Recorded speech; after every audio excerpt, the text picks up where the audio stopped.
لوگوں سے دوستی کرنے کی بجائے اپنے مالک سے دوستی کر لو، اس لیے کہ مالک کی دوستی سچی دوستی ہے۔ لوگوں کی دوستی میں غرض ہو سکتی ہے، مگر مولا کی دوستی میں، رانجھن کی دوستی میں، اس مالک کی دوستی میں کبھی غرض نہیں ہو سکتی۔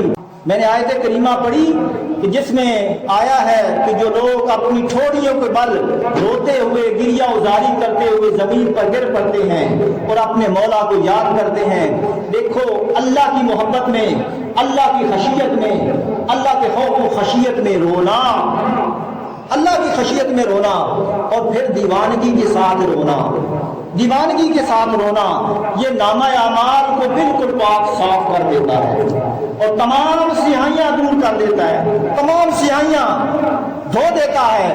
رونا دھونا جن لوگوں نے بھی پایا، جن لوگوں نے پایا جو کچھ پایا، رونے دھونے سے پایا اور تڑپنے کی راہ سے پایا۔ حضرت مالک بن دینار رضی اللہ تعالیٰ عنہ فرماتے ہیں کہ میں بصرہ کے جنگل میں نکل پڑا۔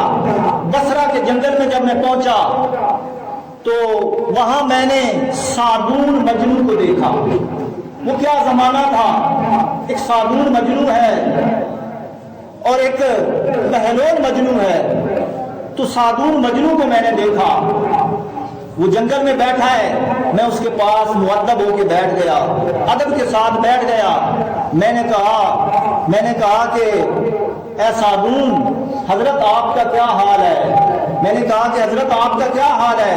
اس نے جب یہ بات سنی تو تڑپ اٹھا۔ بڑا عاشق تھا، بڑا ولی اللہ تھا، اللہ کا بڑا برگزیدہ بندہ تھا، عاشق تھا، وہ تڑپ اٹھا۔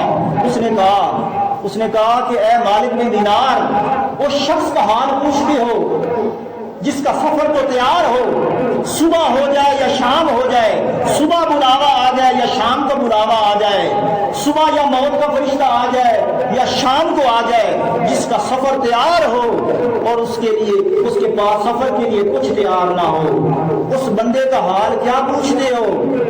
حضرت مالک بن دینار نے کہا کہ اے صابون، تم یہ لوگوں کے درمیان کیوں نہیں رہتے، لوگوں سے ملاقات کیوں نہیں کرتے، ان کے پاس کیوں نہیں رہتے اور کوئی نصیحت کر دو۔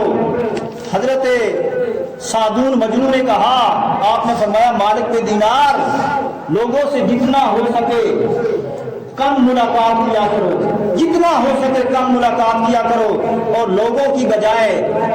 لوگوں سے ملاقات کی بجائے اور لوگوں سے دوستی کرنے کی بجائے اپنے مالک سے دوستی کر لو، اس لیے کہ مالک کی دوستی سچی دوستی ہے۔ لوگوں کی دوستی میں غرض ہو سکتی ہے، مگر مولا کی دوستی میں، رانجھن کی دوستی میں، اس مالک کی دوستی میں کبھی غرض نہیں ہو سکتی۔ فرمایا دوستی کرنی ہے تو صرف اپنے مالک سے کرو۔ صابون مجنون یہ وہ تھے، بڑے ولی اللہ تھے، بڑے عاشق تھے۔ یہ کیا کرتے تھے؟ بصرہ کے بازاروں میں، گلی کوچوں میں لوگوں کے سامنے، لوگوں کے گھروں کے سامنے کھڑے ہو جاتے اور گھر والوں کو آواز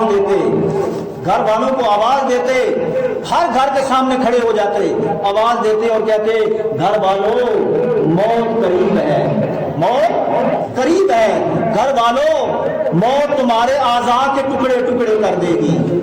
گھر والوں کو بلا کر آواز دے کر کہتے، صابون مجنون کہتے کہ گھر والوں موت تمہارے جسموں کو پرانا کر دے گی، موت تمہارے جسموں کو ٹکڑے ٹکڑے کر دے گی، موت تمہارے گوشت پوشت کو ریزہ ریزہ کر دے گی، موت تمہارے اعضاء کے ٹکڑے کر دے گی، اور فرمایا کہ تم خاک میں مل جاؤ گے، خاک میں مل جاؤ گے۔ فرمایا کہ اس کیفیت کو اگر یاد کرو، اگر اس کیفیت کو یاد رکھو، اس حالت کو یاد رکھو، موت کو یاد رکھو، تو رونے دھونے کے سوا، رونے کے علاوہ تمہیں کوئی شے اچھی نہ لگے۔ دیکھیں اولیاء کرام کی، آپ اور ہم ان پر تنقید تو کر دیتے ہیں مگر ان کی تعلیمات کو کبھی پڑھا نہیں، کبھی سنا نہیں، کتنی پیاری بات کر گئے۔ فرمایا کہ اگر موت کو یاد رکھو تو سوائے رونے دھونے کے تمہیں اور کچھ یاد ہی نہ رہے۔ فرمایا خود بھی روتے، لوگوں کے گھروں کے سامنے کھڑے ہو جاتے، ان کو بلا کر کہتے، لوگوں آخرت کی تیاری کرو اور رو دھو کر اپنے مولا کو مناؤ۔ خود بھی روتے، لوگوں کو بھی مناتے، لوگوں کو بھی رلاتے۔